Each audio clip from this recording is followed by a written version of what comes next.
All right, Mason, you got it? Prayer? Father God, we thank you for mentioning Lord, Lord, I thank you that we were able to come down here and fellowship with you in this fun way, God. And I pray that you bless Sam and the Holy Spirit, that you provide us with power and message tonight, Lord, that we open our ears and hear your word and receive it, God. In Christ's name we pray. Amen. All right, guys, I'm going to go ahead and admit I'm going to be a little haphazard over here. Went on a bunch of rabbit chases and stuff, so bear with me if it's going everywhere. But tonight, I decided to do something on fear. And so, what are some of our fears? Snakes. Be honest. Snakes? Spiders. Understandable. Big dogs. Big. Like a canine. Tornadoes. Hail. Hail? Hail or hail? Hail. Oh yeah? Like death. Okay. Like death. Okay, we'll get to that. We got that. That's understandable. What about like the unknown? Yes. Like space? You scared to know what's out there? Like aliens? I'm not going, so Okay, whatever. But no, you've seen like Battleship and all that, right? Oh yeah, Star Trek. That's crazy.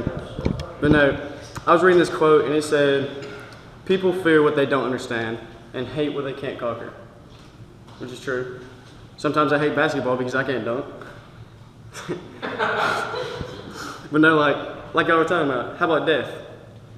I mean, I can go ahead and tell you, you shouldn't be scared of that. If you're with the Lord, He's already went up there and built a place for us. It's called heaven, and that's just where we're going home. But what about fearing the devil? Anybody fear the devil? You should. Exactly. I mean, the devil wants you to, 1, doubt God, 2, live in fear, feel insecure, skip church, lead you astray and want you to fail. Ain't that right?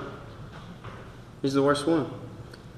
But above that, he ain't nothing compared to God. We fear God. And that's not a bad thing. We have the choice to stand against Satan, strong in our faith with God.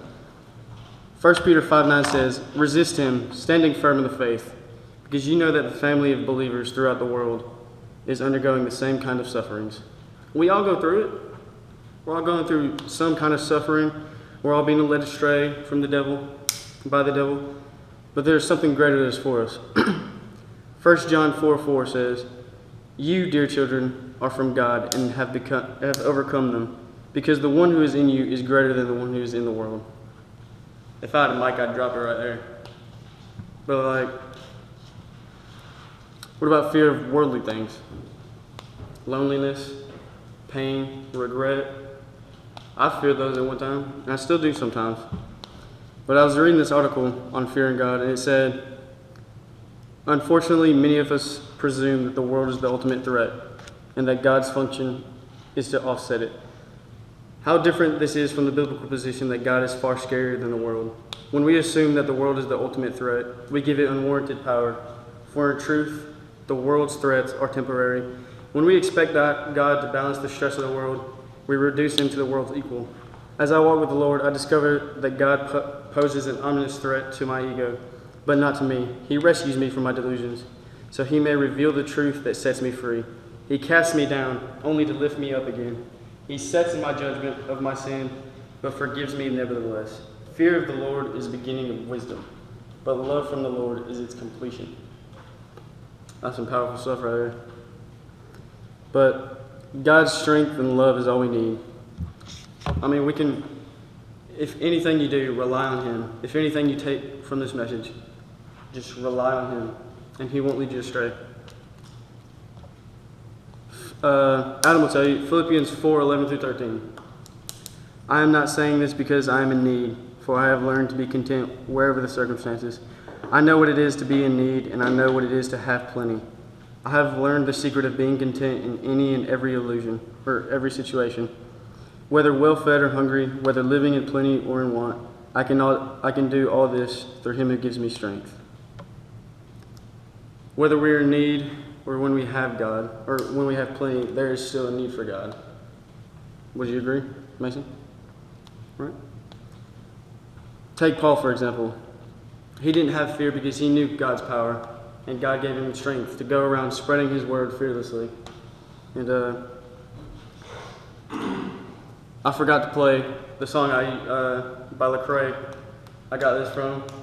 I mean, we can play it after, but in it he says, somebody says, "Even though I walk through the valley of the shadow of death, I will fear no evil, for you are with me.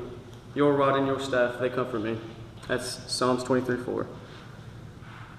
But like he says, we will go through trials, pain, defeat, and everything to break us down, and through the darkest of times. But God is here.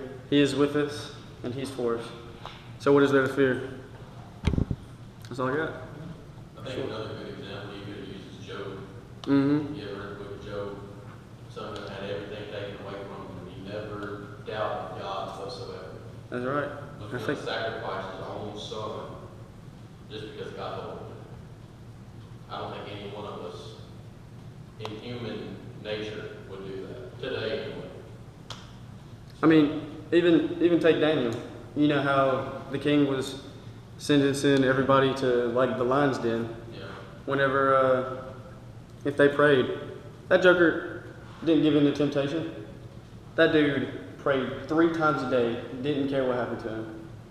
Was put in the lion's den, still didn't care. God was with him. He gave him strength and was not touched by a single lion.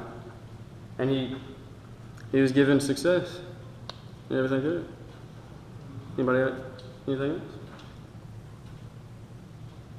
All right, let's play. Dear Lord, thank you for this time to come together and worship you, Lord. I thank you for the opportunity to come out and play basketball and spread the word and have time to come together as youth. And I pray that in the youth and around the world that people are just seeing your light and spreading the word and going throughout it fearlessly, because ultimately we are yours and we should have no fear because you're with us and you're for us. I pray as we go out tonight that this just hits up our minds and, just reflects upon us, and let us all have a safe day, Lord. In your holy and most awesome name I pray. Amen.